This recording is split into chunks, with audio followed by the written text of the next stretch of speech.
Well, for years and years and years, this issue has been very murky in the courts, but finally we're getting some clarity. So, a judge in Crittenden County, apologies, I'm not Southern, so I maybe destroyed that pronunciation, but a judge from Crittenden has finally approved DNA testing on the West Memphis Three case of Damien Echols, Jason Baldwin, and Jesse Miss Kelly. So, there was an Arkansas Supreme Court ruling in April 2024 that opened the door for this, but again, it still needed some judge approval. It is given, so now apparently they will finally be testing some DNA, which will help give us more details about this very controversial, very strange case. And as a part of this, apparently they have to pay for the actual testing. And initially, it was only Eccles, Damien, who wanted the testing, but apparently Miss Kelly and Baldwin are joining this. So, although all three were convicted, they had what were known as Alford pleas. I'm not going to get too much into the legal history. That would be a deep dive into the other territory. But I will give people the context of the West Memphis Three, which is a really very weird, alarming case. So, trigger warning, I will keep things as non graphic as possible, but it's hard given the severity of the killings and just how polarizing this case was in the early 90s. But essentially, what happened is three young boys were captured, seemingly tortured, then systemically killed, and Damien, Miss Kelly, and Baldwin were picked up as suspects. There were other suspects, and the police did do somewhat an investigation. And let me be very clear, although I do think technically all these kids at the time were innocent, there were good reasons to find Damien especially very suspicious. So even though documentaries, the Paradise Lost series, is a piece of garbage put out by HBO, it is horrifically skewed propaganda. Some things did leak out that were true, that Damien had an interest in the occult, but it was much more extensive than those documentaries indicated. He apparently was a member of a full blown satanic cult, and that satanic cult, you guessed it, has ties to Scientology. It's not speculation. William Ramsey and other good journalists like Doug Scott Kramer have looked into this. So Damien's ties to the satanic underworld are really much more extensive than people realize. So this is not a kid who's like, oh, he listened to Metallica, read a Stephen King novel, or read a little bit of Crowley, and the town panicked. No, this guy was deeply invested in satanic cult teachings. And even his wife and child were involved in cult activities. So he's a disturbing figure. Nevertheless, I do think that Doug Scott Kramer and William Ramsey are wrong. I don't think Damien is guilty. I don't think he's guilty. He's definitely guilty of something, but I don't think he's guilty of the West Memphis Three case, which, granted, because it was such a horrific killing, really drove people crazy. And for whatever reason, Damien became the object of their fixation or obsession. And granted, he's a very disturbing figure, very violent, very psychopathic, and even now, really deceives people because today he's selling energy, right? Teaching Buddhism and meditation, etc., etc. And if you're stupid and don't understand these tattoos or their meanings, you think the guy's just selling meditations. What's wrong? No, he's still selling Satanism. He's just calling it, you're just tapping into energies with my karate. Right, right. No, he's a diehard, hardcore Satanist. That's what he's up to. But still, two things can be true. That even if he is a diehard Satanist, he is technically innocent of this crime. And it does seem rather illogical if he was guilty. Why should he care? He has the Alfred plea, right? He's out. He doesn't need to be exonerated. In terms of the law, he is guilty, but he's been let go. And he did serve an enormous amount of time. So if you think he's honestly guilty, he spent decades in jail, right? He didn't spend time in a country club. He spent time in a pretty awful prison. So I'm kind of torn on the West Memphis Three case. Although technically it was an injustice that Damien was put away for that crime, I don't know necessarily the authorities did the wrong thing. The guy was just a very disturbed little young psychopath. So if he was not in jail, he and his cult friends might have done something way worse than even just killing three kids. That's my honest opinion. I don't trust the man. I don't like this guy. This guy's very deceptive. And granted, a lot of his Hollywood friends are, frankly, like Johnny Depp, not willing to see the darker side of what he represents, but I'm not fooled. He's a very evil, dangerous, very, very disturbed psychopath.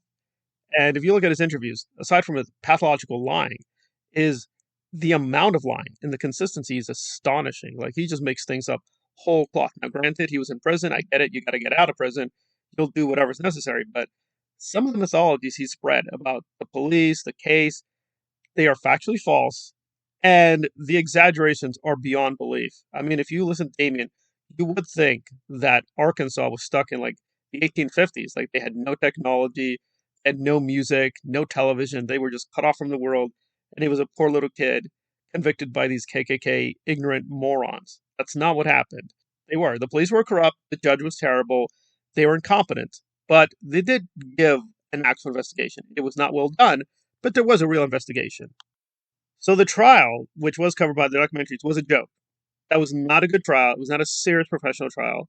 They clearly preemptively wanted to put Damien in jail. So it was not a good trial. However, I don't know if the jury made the wrong choice because they had access to evidence that the documentaries conveniently forgot to talk about, namely that Damien was put away in a mental hospital for being extremely violent. He was full on attacking classmates.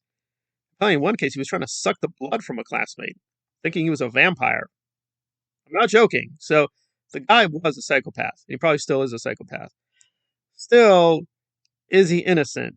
Well, again, even if the DNA does exonerate him, we have to be brutal here. This doesn't really resolve the puzzle of the West Memphis Three.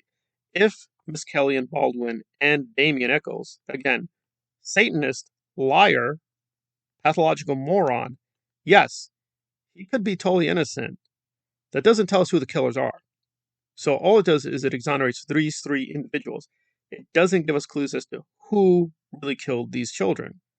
So it's a lot of different candidates, which could include the police, right? This mysterious black man they called Bojangles, a random trucker, because again, where they were killed was near a highway. And again, if you know trucker culture, it's totally possible a random killer just decided to have his kicks and victimize these three kids. It could, for all we know, be a CIA psyop. I'm not joking. It could very well be an intelligence operation. We just don't know. There are just so many weird things about this case. The killings were not accidental. This was a very professional killing. I mean, these kids were tied up and systemically tortured. Right? So this is a very professional set of killings. So this is either a diehard serial killer or just a killer that was obsessed with these particular children and decided to, on this night, for whatever reason, unleash this pathological rage and kill them and just totally traumatize this community. So it is a really disturbing case, and we just still don't know many things.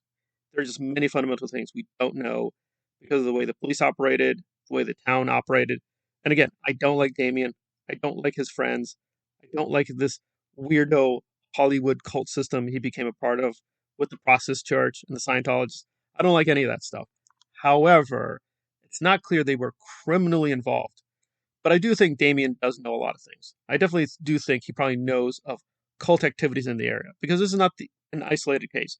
There's also an infamous case in the late 80s called the Arkansas Boys. You can Google that, where these two kids were mysteriously murdered because they may have tripped upon, not joking, a CIA drug ring. Not joking, that really happened. Drugs were being moved through Arkansas by the CIA. So this could be a part of some weird intelligence operation. I don't know. I really don't know. So we're just back where we started, that this is a very disturbing set of killings, and they're not isolated. Just a lot of kids and a lot of witnesses and a lot of people just mysteriously died or disappeared in the late 80s and early 90s in Arkansas. And you know who was the governor of Arkansas? Bill Clinton. And you know what the Clintons are also linked to? Also mysterious killings, disappearances. Just people just disappear. So it's just either a wild set of coincidences, these people keep disappearing around the Clintons, or something more weird and systemic is happening. But what is happening? I don't know. I don't know. But hopefully the DNA testing at least gives an additional critical piece of the puzzle. So again, I don't think Damien is guilty, but he is pretty hardcore evil. So we're back where we started. It's a very disturbing case. It could just be what it is, a random set of killings by a professional killer who did his work really well, is probably just long gone, probably died a couple years ago, or it is a cult killing. But by who, for what purpose, controlled by the government, being covered up by the government, we don't know. We just don't know. But even if Damien is innocent, it just gives us more disturbing questions about why these three kids were killed on that particular date and why this community. And I don't really know.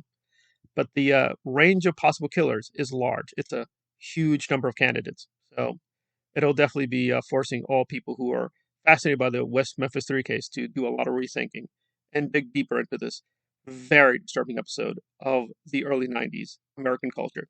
Thank you for listening.